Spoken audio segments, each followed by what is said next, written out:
very good morning once again, and if you have just joined in, you are right in time for the Twitter Jabs 2, and we are going on with the conversation and following up on Twitter Jabs 1, and we are discussing the matter of sexual assault awareness. And this April is sexual assault awareness month, and we'll be deliberating on that matter and getting more insight from the experts who have a little bit more of insight than we do. Good morning, Mrs. Judith. Miss Judith. Good morning, Aggie. Good morning, Council Michael Awoneka. Good morning. Glad well, to be here. To start with you, Madam Judith, I'd like to ask you, has the issue of sexual assault been handled appropriately in Uganda? Oh, wow. That's a tough question. Mm-hmm. Appropriately is a measure I cannot even put a finger to. Yes. But I remember growing up as a girl child in this country. You're constantly fending men off your body, boys off your body, uncles off your body, Yes. police officers off your body. So much so that when I did my first degree, I did mass comm, but I wrote my thesis on the media coverage on rape and defilement for a reason. Because I realized that whereas there are different parties that should handle this issue, being a journalism student, I realized that that arm was not doing as much, so I'm excited to be here this morning. And I'm not too sure that we are handling it the way we should, Yes. but at least I like that there is conversation around it. Yes. And it's between me and you to make a difference. So to that extent, yes. But to the extent that, can I talk about the other major bodies? Mm-hmm. Have they handled it well? Not so well a lot of times. It's usually deemed a private matter, a domestic matter. If you've suffered marital rape, for example, Yes. people ask you, so why did you get married? Why did you get married? They don't Yes. understand that even in your marital bed, you still have a right consent. Yes. to consent. Sometimes you've just given birth. It's a few weeks. The man says, oh, I've been waiting for too long. So some cultures, I was discussing with council a while ago, some cultures, we are taught to say no. If you say yes, you're deemed a loose girl. So the boys know that the more you say no, the more you're saying yes. Yes, yes. So when you go to the police, Mm-hmm. they'll be thinking that's a private affair. We are not even sure if your no was a no or your yes was a yes. Yes. There are many institutions that have come up, NGOs, and I applaud them. The trauma is real. Young people are suicidal. There are children from unwanted pregnancies that grow up with this curse upon their lives, and therefore they suffer a spirit of rejection. There are lots of outcomes from all of this not being properly handled. Yes. When a mother is not well handled, they give birth to a child, they reject the child, they're constantly speaking negative into the child grows up and becomes a menace in society. And then we keep asking, who grew you? Yes, yes. So I think there's so many facets to this issue. There's the culture, there's the education, there's the esteem that we have as individuals. Because for me, I think rape is an act of cowardice. On the side of the perpetrator. Yes, whether it's a lady or a gentleman. And hey, this happens both ways. Yeah. And of late, I think women are getting a little bit more aggressive. Previously, it was more the girl child. I would like us to bring the boy child to the table throughout this conversation, throughout this month. Yes. Because the trauma is real both ways. And it's tougher for the boys because, first of all, they don't expect it. They are taught you're the one who goes after the woman. Yes. In this culture. Now the hunter is the hunter. Yeah. It's crazy. I don't even know if they can go to police and report. We barely see those cases. I'm not too sure. I think they probably fear that they would be laughed at. Yes. We have heard of cases where you go to police, and they take you through trauma for the medical examination. You go through court, and counsel will tell us here, they will tear you to pieces as a victim. How are you dressed? Was it too short? What were you doing in his room? Excuse me, because I came to visit you as my friend, does not mean that I came as a package to be unwrapped. So I don't know. My answer is I don't know. You don't know. You don't know how far or how good it has I been don't know how appropriately far, handled. but Yes. I just have this gut feeling that on a scale of 1 to 10, probably at 2. Oh my goodness. Okay. Now to you, Counsel Michael, I'd like to ask you, what are some of the legal provisions in the fight against sexual assault? Okay, thank you. I think that the thing about sexual assault is, like I was discussing with her, first of all, even in our laws, it's framed as, especially the penal code, offenses against morality. Oh, wow.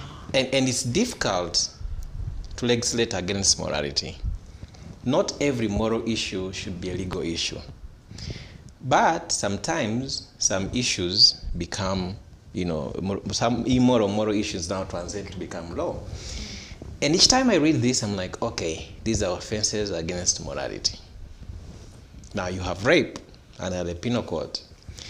And I'm happy that now the amendment, you see, it used to be any person who does unlawful carnal knowledge with a girl, but now it is any person that does that with any person. And people should know that even a woman can be charged with rape. You can facilitate it. Yeah. We know these things of your elder sister tells you, come to this room. There is a boy there that has been planned, and then she moves out, and then she locks the door, and then whatever happens, then they're initiating you. You're like, now you have entered into serious puberty. You know those cultures? Up to now it happens. In Uganda they say, okupangira, kankupangira omusajja, kankupangira omukazi. That happens. So that is rape. Number 2, the Employment Act is clear now on Section 7 on sexual harassment at workplaces. And this happens a lot. In sexual harassment in various forms. It could be facial expressions, it could be sexual undertones. And the key word is unwanted.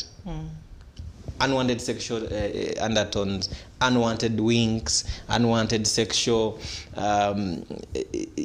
discussions. For example, one of the things I was reading was that sometimes in the workplaces, people get away from discussing work stuff and they go so much into sexual. And there's always that guy that lady always brings the discussions concerning sex. That's sexual harassment. And the thing about sexual harassment is not just about the girl or the lady. It's also about the men. Men are being sexually harassed. It's about how you dress. And the thing is, what is your intention? As long as I, the receiver, feel it is unwanted and unwelcome, that's sexual harassment. And you know what? If again, the Employment Act gives a remedy, especially between the power imbalances of an employer and an employee. So if an employee, you feel your boss, your supervisor, your producer, your whatever is hitting at you, making at sexual advances, whistling and what have you, you can actually report the labor officer. But I was sitting there thinking about the hisses from the boda guys. Yeah, sexe. That is very important. Sexe olakawa. The hisses and the whatever, sexe. Hey, sexe wange, my baby, come here. Those things go on every day. But the question is, where do they report? We still have a problem in terms of how we sort it out. The law sorted it out in terms of the employment world. But also there's something called indecent assault. Under the penal code, it's clear you can actually go for 7 years imprisonment for indecent assault. But again, the problem is, it is indecent assault on a girl or woman. But even men are indecently assaulted.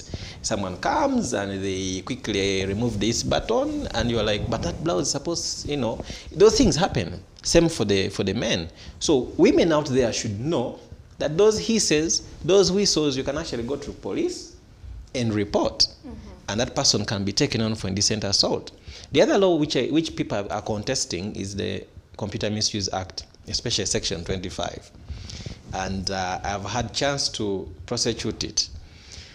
And I've had clients who have been victimized. you send people text messages, or you send them something of sexual content without their knowledge, their consent, and it's unwanted. Okay, we all know the MP who was victimized by a young boy, and the case was all over. Yeah, Sylvia Wawogo. It came up as Section 25, but to me it was also indecent assault. Okay, in that way, that the behavior is unbecoming, is unwanted, and that's how we are.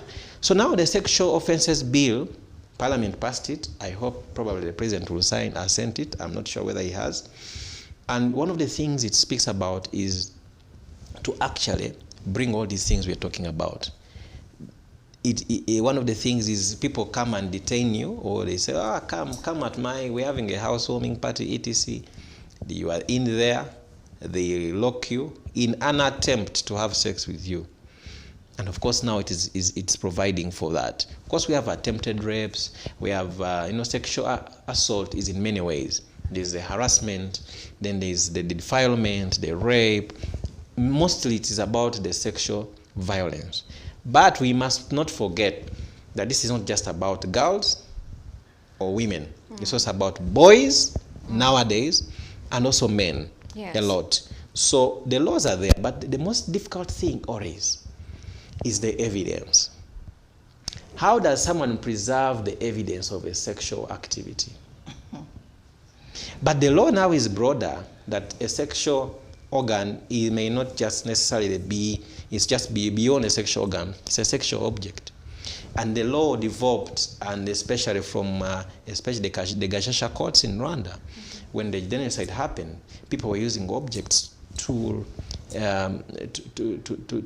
bring down the dignity of the women. Yeah. So any object, people are using pangas and what have you. So now the definition has now broadened, which I love. That's progressive. That doesn't just have to be the sexual organ. It can be your finger. It can be whatever you use. And by the way, it's not just about the usual openings we know, even the mouth and what have you. So it has been widened. People just need to know that, by the way, I don't have to be forced into sex by a penis, but also through other means. I can actually go and report. People should report. But the other thing is preservation of evidence. It's very difficult. People come, a month later. But others have told you, even backlog. So someone is defiled while they are 16, their case kicks off when they're already married. And you're asking them to come to the stand and recount for you the ordeal, the things they went through. They have children. Do you think they're going to show up?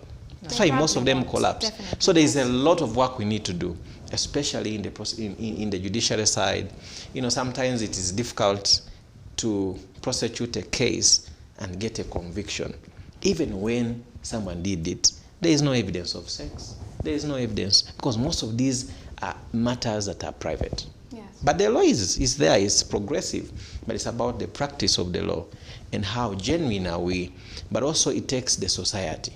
It is not cool for the border guys to hiss at you, because they're going to hiss at your daughter, at your grandchild. So as a person, even your wife, that's what I'm saying. That as a person, as a person, tell that border guy it is wrong, so that you save your daughter, so that you save your granddaughter, so that you save your grandson. These days things are happening that way. So we need to actually take it upon ourselves and not only educate people, but tell them, hey, this is wrong. Did you know this is wrong? I can take you to police. Most people fear that. So we need to do that. Okay. Yeah. Well, to you, Madam Judith, I'd like to know from you, in your perspective, do you think that enough sensitization or awareness has been done in regard to what qualifies as sexual assault, especially in Uganda? Actually, as Council was speaking, I did realize that the bulk of the solution will lie in creating more and more awareness. The reason why sometimes even the evidence is lost is because people are not even aware of what to do. People are not even sometimes sure if they've been assaulted, except that they know that they feel aggrieved because they didn't want. Yeah. I remember one time I was walking downtown Kampala. I must have been about 25 or so, And a young man on the street, it was during Ramadan, like now, and he called his friend and said, "Uyo mkwate ko sibuluke." Then I said, "What is that?" So as I walked, the other guy came and touched my legs. So I just stopped, yes, and I hit him. And he wanted to hit me back. But then the crowd gathered, and then I disappeared in the crowd. I ran away. By the time I got home, I didn't leave my place for about a week. I was traumatized. But otherwise, people will tell you, "Chochoka." I know. They say that all the time. Yes, "Chochoka." What did it do to you? Did you die? Why did they take away from you? So then you start to wonder, it must be me who has a lot of vanity if everyone is comfortable with this kind of treatment. Growing up, there isn't enough awareness in a home. People are assaulted by their brothers, by their cousins, by their uncles, by the workers. The boys, if you ask many men, and they were to be honest with you, their first act is on maids. Where does a maid run to? Absolutely nowhere. She probably thinks it's a privilege. Yeah. Unlimited access. You know, probably thinks it's a privilege. This is either the man of the house, so she's thinking, "Oh, I could wing this and get the man from this woman." Sometimes maybe they succeed, but what are the odds? So I think awareness needs to go right from the nucleus, the family. Actually, if you go to your mother and you say you were assaulted, usually the first thing is it's going to be shame on the family. How do we resolve this without anybody else knowing? How do you remain pregnant when it's your brother? Yes. When it's your father? These days, I don't know what's happening. Fathers are turning on to their daughters. So the awareness is still limited. It is lacking. The definitions are very abstract. You hear the lawyer is telling us they have now amended. We don't even know what was there before the amendment. Even what has been amended, the legalese is too much. We don't know the whereofs and whereas, and how it can be winged both ways. So for me, I think there's need, for example, if the president assents to this law, everybody to swing into action, whether you are a mother or you are legal aid or you're just a lawyer, to have say something on your premises that explains, that decodes. Even the government itself should take an interest that you don't bring forth a nation that's full of bitterness, that's full of rejection. And then you have churches full, people casting out rejection, casting out demons. The demons we are breeding in our homes. We have the capacity to create awareness and stop them. We should be preaching other things, how to get to work, how to be productive. But now, the poor church leaders have to start by digging you from underground. Yes. By the time All you're the on way top, up. you're frustrated. They won't even get a chance to tell you what is supposed to take you forward. I have witnessed this. You go into the workplace. I know a workplace where a scandal went into the papers. And then there was a heated rush to prepare a sexual harassment policy. And actually that policy, the staff were forced to assent quickly within a week's time. And the staff were saying the policy was assaulting them. But how do you speak? How do you speak? When you speak, you're marked. At a slightest chance of a restructure, you're out. The perpetuators, the guardians, the people that should create awareness are the perpetrators. And ladies, for example, in the workspace, we are promoting sexual assault even on colleagues. Gotoyagala, zenjagala promotion, I'll do what it takes. To get this promotion. And I will work with him to pull you down. Yes. I'll set you up. You will be the problem. Why? Because you said no. And guess what? The whole world will know it's a boys' world. They'll stand with you in private. They won't stand up and be counted when they need to. And they'll be saying, oh, that lady was innocent. But because everyone, the perpetrator, doesn't know when to be his turn, or it is too embarrassing, or it has become normal. It's normal that if it's your boss. Actually, there's a time I had a friend say, yeah, but if she only consented and they finished their business, she would be comfortable at work. I said, excuse me? So and this is another leader who could have resolved an issue. So you realize that in as long as the perpetrators, the leaders, are not standing up, whether at household level, at work level, at any level, to speak out, Yes. then the awareness is still wanting. But I celebrate the fact that there are pockets of people that have decided to talk, to march, sometimes to even do things they wouldn't have wanted to do, or to say things in a manner they wouldn't have wanted to, but just to create awareness. And they get judged. Yes. And they get judged. And we know some of these people, they get judged. But maybe that's the language that our country understands. So, I don't know.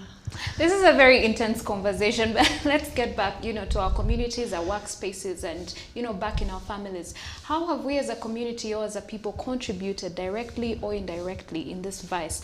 And in regard to maybe permissiveness, it can be the culture as well. How have we contributed to this vice? Well, if I could have a go at that, for me, I think it's the culture.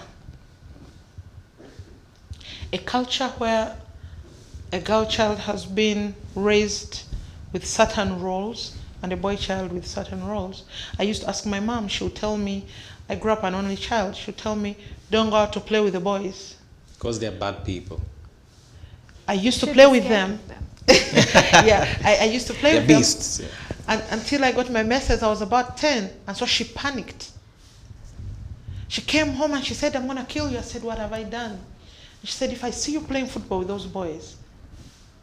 Then over time, you're told as a girl not to go. The boys can go. But let me ask a question. Who are the boys messing with? Dogs? Has to be some girls. So this whole story, maybe until this whole gay thing has come up, not too sure I'm allowed to talk about it on air, but No, you're not. largely,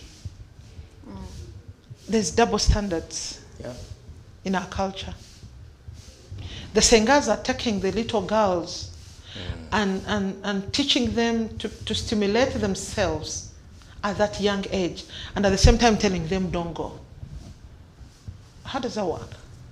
Double standards. How does that work?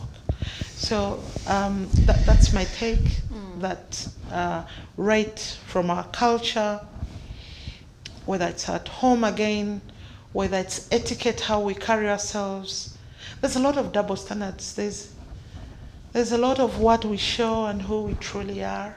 There's a lot of conflict. Okay, I'd like to pick your mind on this, Council Michael. Yeah. How do you think, as a community, as a people, we've contributed to this vice, directly or indirectly? Thank you. The greatest trouble we have with humanity is the issue of comfort. And we comfort in evil. There are no lights on in Tindatu Road, and everyone is comfortable. Until it takes a 1 mile carbonator to ask for street lights, everyone's going to be comfortable.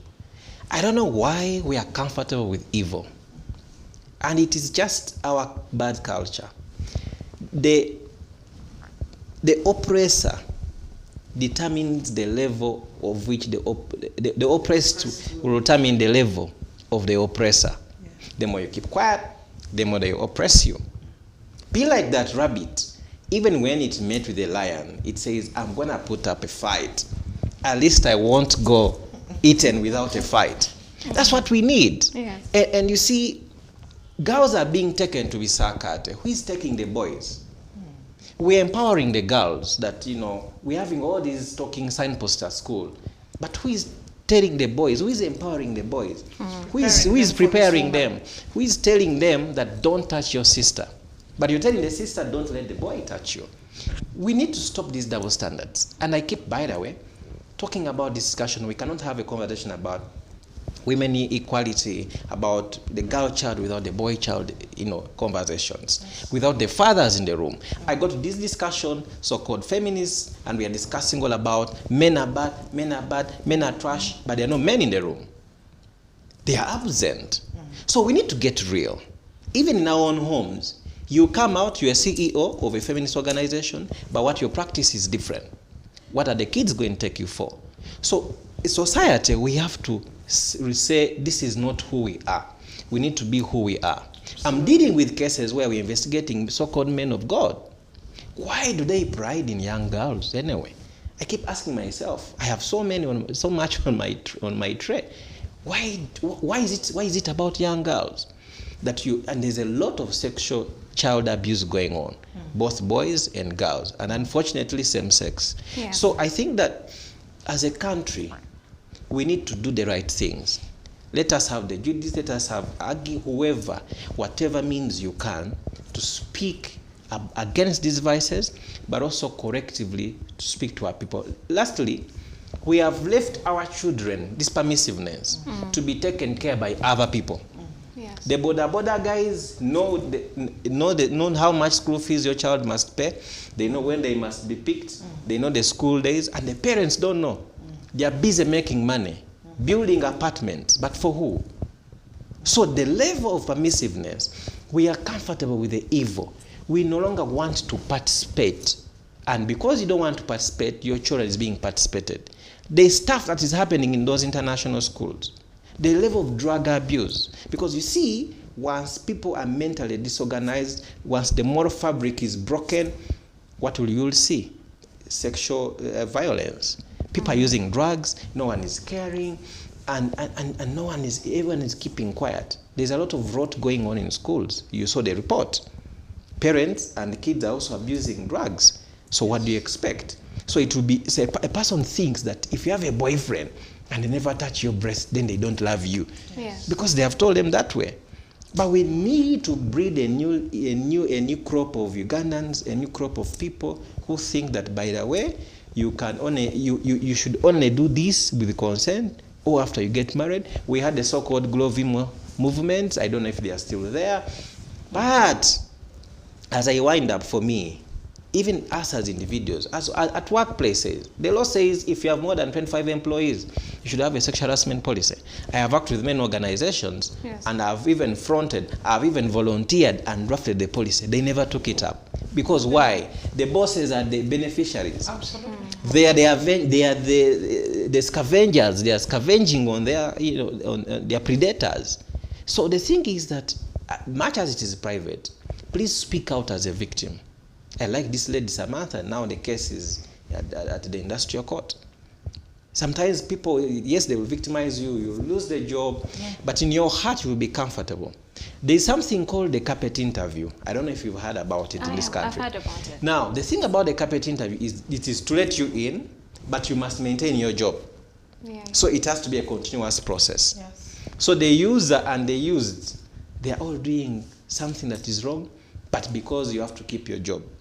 So do you think God created you to be just used because of your job?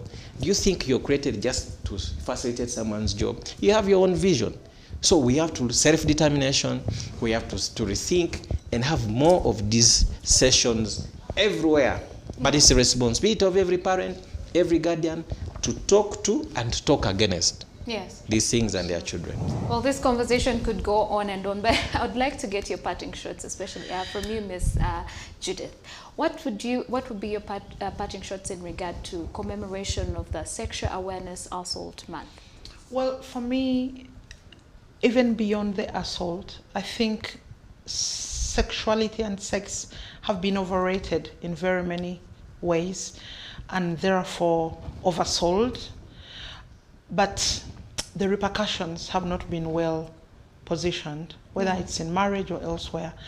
I wish people would understand that a sexual act is a communion of spirits at an altar. And therefore, whatever you be assenting towards, you say yes. If this person has their issues, you will be picking those and signing a pact. Maybe that would stop us in our tracks some days. And therefore, that exchange, that agreement binds you. It binds you for generations, binds your children, binds your grandchildren. And these things start to manifest. Sometimes people are doing these things not because they even know that they are doing it. By the way, I don't know counsel, but when you interview these people, sometimes they seem not to be aware Of what they did. and they are genuine. Yeah. They don't know. You're angry, you want them castrated, but they don't even know What happened? what happened to them. Some of them, they're as if possessed. You should deliver them. So yes, so That's why it's a mental health issue. Yes, as we well. have to Yes. tackle this. We are spiritual beings with a human experience, and therefore we must discuss issues from spiritual dimensions as well. That there is a lot that we need to do to create awareness. First of all, about sex and sexuality and its purpose in the center of whether it's mankind or even other animals. Yeah. Why it happens and why it is sacred. And therefore, my parting shots indeed is to thank you for throwing this stone in the ocean and to pray that whoever has watched us this morning should turn to their neighbor and start to create awareness. If we all create awareness, there will be that ripple effect. Start to face the skeletons in the closet. Sit down as a family and you say, this has been happening. How do we stop it? When people are praying, they say, Yambala amanyi. Mwambala amanyi. There is a price. Very important. Yes. Yeah, there is a price. Yes. And the price is usually not simple. You can lose a job. These people are powerful. They can turn and make it look like you're the problem. Yes. Naye mwambale ki? Amanyi. Amanyi tulwane. Yes. I'd like to get your parting shots, Council Michael. Tuambala amanyi. And I'd like to go with that. Yes. And also the thing is, it is true. There is a lot of spirituality in this. People feel like they are possessed. People take drugs and all these things. They feel like they are all powerful. Every woman belongs to them.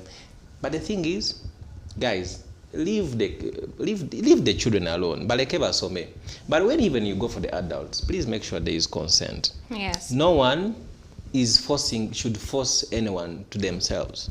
And that will actually keep you away from trouble. So the mighty have fallen because they mistook consent. Yes. So don't fall because you're mistaking consent.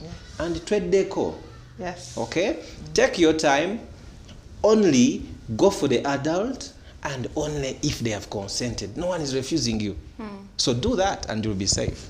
And I want to thank CTV for taking on this discussion. I think it's the first I'm seeing in this country, and we must continue this discussion on Twitter, wherever we are, to safeguard the moral fiber of this country. Absolutely, and that winds up the conversation that we had for you here on our Twitter Jabs too. I'd like to thank you so much for joining us on this conversation and for giving us those words of advice. I'm sure that if a viewer out there who has been, caught in this kind of predicament, or maybe a friend or a family member has gone through the situation, they'll be able to pick out a thing or two. Well, that has been Miss Judith Owembabazi, who is an author and also a social justice advocate, and Council Michael Aboneka. And that winds up the conversation. Again, keep watching Sunrise at Sea and don't blink.